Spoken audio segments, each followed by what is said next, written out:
This is Randy Kopechka with the Farmers Supply Association Agri Report. We are taping on July the 11th, right in the middle of summer. We're in the home stretch as far as our earlier rice goes. There's several management considerations we need to think about as we enter this home stretch, and want to talk about some of those today. We're going to be actually a little bit late on some of these recommendations, and I apologize for that. You know, just get busy in the field, and sometimes you can't get to taping as quickly as you want to. So we're going to be a little late for a few things, but for a lot of it, I think it'll still be timely to you. So anyway, hopefully it will, and you'll get some good out of this program. When I talk about it being a little late, you can look at the field behind me here, and you can see that this field is very advanced. Probably, you know, the most advanced field that I've seen in the area. This is a field of Clearfield 18. This was planted on March the 21st, and as you can see, if you look closely, a lot of the heads are already starting to turn over. It's very uniform too. I mean, it's a uniformly headed field pretty much. The heads are turning over, so this is one that you know, we'll certainly have probably a, you know, maybe a mid-August harvest or something like that. So making good progress and looking real good. So you know, there's again 3 or 4 things that I want to talk about as far as just late management of this rice. It's you know, pre-heading, especially right now, which a lot of it still is. The first thing I want to talk about is the boot nitrogen shot that we put on hybrids. Again, that rate is 65 pounds per acre.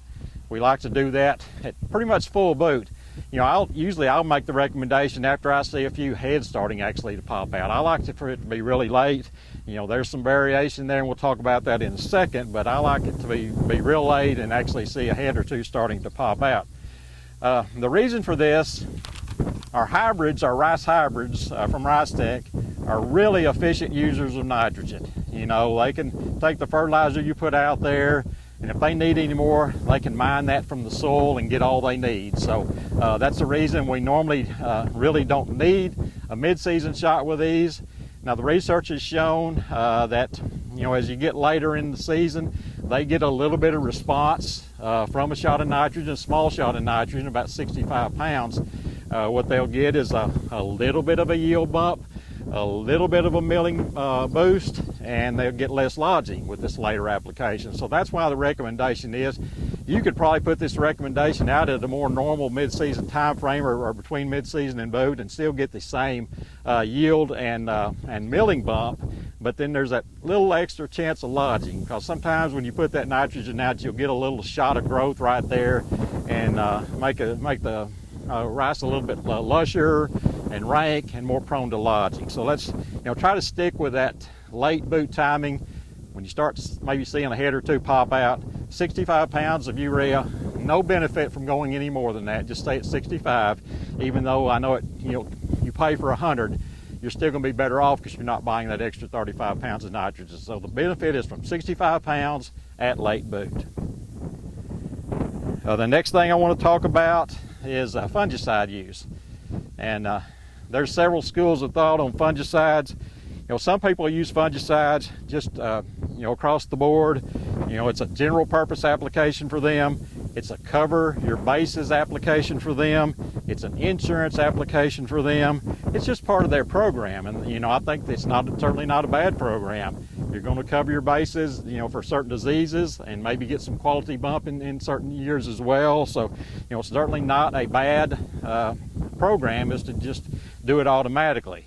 But you don't have to do it automatically. There's some other options as well, some other schools of thought out there.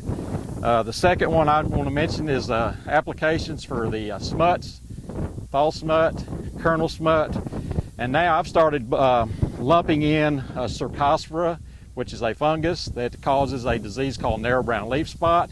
You know, it's not something that occurs every year, not something we talk about every year, but it seems like every time that we have one of those years where we have you know, lower than normal yields, especially lower than expected yields, one of the things I'll always hear mentioned is Cercospora, narrow brown leaf spot, a disease that shows up and can, you know, hurt yields significantly in certain years. Again, it's not every year, but it's one of those things that I think you need to protect for, especially if you're making an application anyway, and it's the same fungicide that we would use for the smuts as well. So again, that's kernel smut, fall smut, and Cercospora and air-brown leaf spot I kind of lump in this category. The other things we think about is if you're scouting and then seeing the disease out there, then spraying. That's another school of thought right there. Of course, the diseases we're talking about here are sheath blight and blast. So these are diseases we can scout for, especially the sheath blight. Blast is a little more iffy sometimes as far as scouting and spraying, but these are two diseases where a lot of people want to see it, scout, and then spray. So again, that's sheath blight and blast. Some general comments about fungicides. Several things affect these diseases. Weather. If you have hot, dry weather, most of these diseases are not going to materialize, and you're not going to have a problem with them. If you have a lot of dewy mornings, cloudy days, cool weather, just damp, where the plants stay wet most of the day from that dew and fog and it not drying off, a lot of these diseases are a lot more prone to happen and be worse if they do happen. So that's one thing. Varieties. Some varieties are more sensitive to certain diseases. I'm not going to go through all those today because that would take way more than I've got time for. But you go to the university's ratings tables and see what the ratings are for the diseases of the varieties you've got out there. And if they're rated susceptible or especially very susceptible, that's when I really get concerned, is when they have a very susceptible or VS rating. If they got one of those, you really need to be keeping an eye on those diseases, and sometimes even more likely to make an automatic application because of the sensitivity of those diseases. So keep that in mind. Fertility is a big issue, especially heavy nitrogen fertility.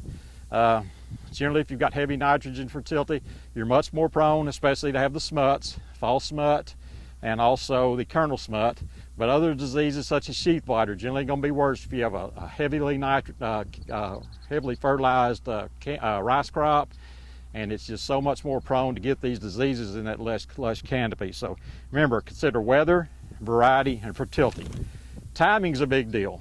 For the automatic application, for the smuts and the air-brown leaf spot, I like to see that generally from the time that tip of that flag leaf starts coming out until that flag leaf is fully out and you see the base of that flag leaf. Not further than that, but again, from the tip of the flag leaf to the base of the flag leaf, that's perfect timing pretty much in there for the smuts. Also for Cercospora. Now you can probably go a little bit later on Cercospora, but you can on the smuts. Once it's full boot, or certainly when the heads start popping out, you're too late for control of the kernel smut and fall smut. So let's keep that in mind as far as timing goes. Of course, with the sheath blight, when you get to treatment level, it can vary more, because when you get to treatment level, 2 or 3 leaves left open and things like that, and a heavy infestation of sheath blight, then you need to be making an application for the sheath blight.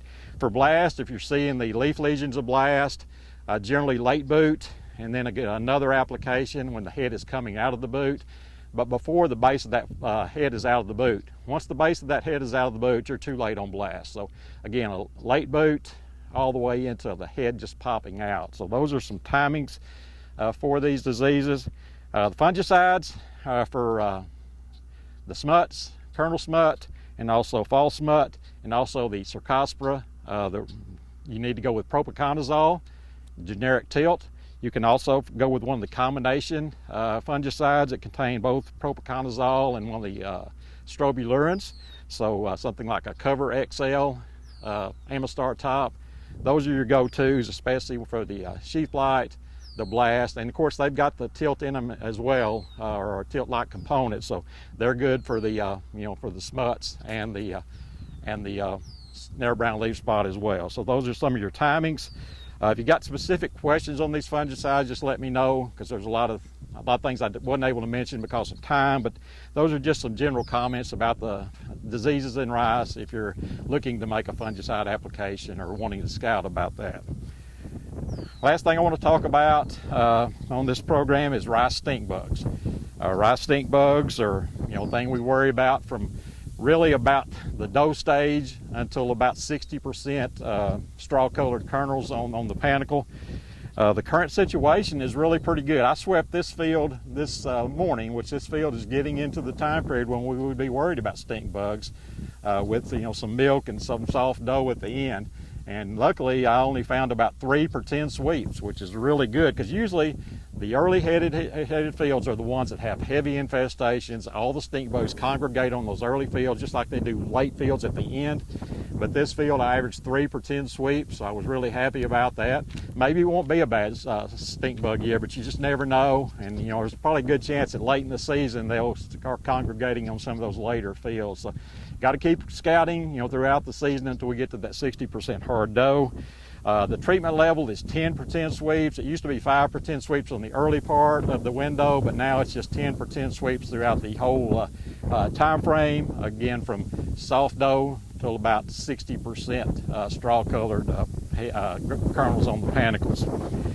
Again, we want to wait till that soft dough stage because we just don't see much yield loss from those earlier applications. It all comes to quality loss, which happens really from soft dough until hard dough in that period right there. As far as insecticides, really we got to go with Tenchu. I haven't recommended a pyrethroid since I think 2019 when we found the resistance up north of Wiener on one of our customers' fields. I have not recommended a pyrethroid since then. I just don't see any, very good control at all, sometimes almost no control with it. You know, if anything, the tests they've done with the university show if you're using a pyrethroid, you're actually losing money, you know, so don't do that anymore. Let's go with Tenchu, 8 ounces per acre. We can back that down, like if we're only like a week to 10 days from maturity, we can back that down to about 5 ounces of Tenchu, and that'll be adequate and give us enough residual to control it. So again, late in the rice crop season, again, fields like this one, you know, we'll be harvesting probably by mid-August, and hopefully we can have some good weather, some sunny weather, some moderate temperatures. That's what we need to finish this thing out. This has been Randy Klepeczka for Farmer Supply Association with your Agri Report.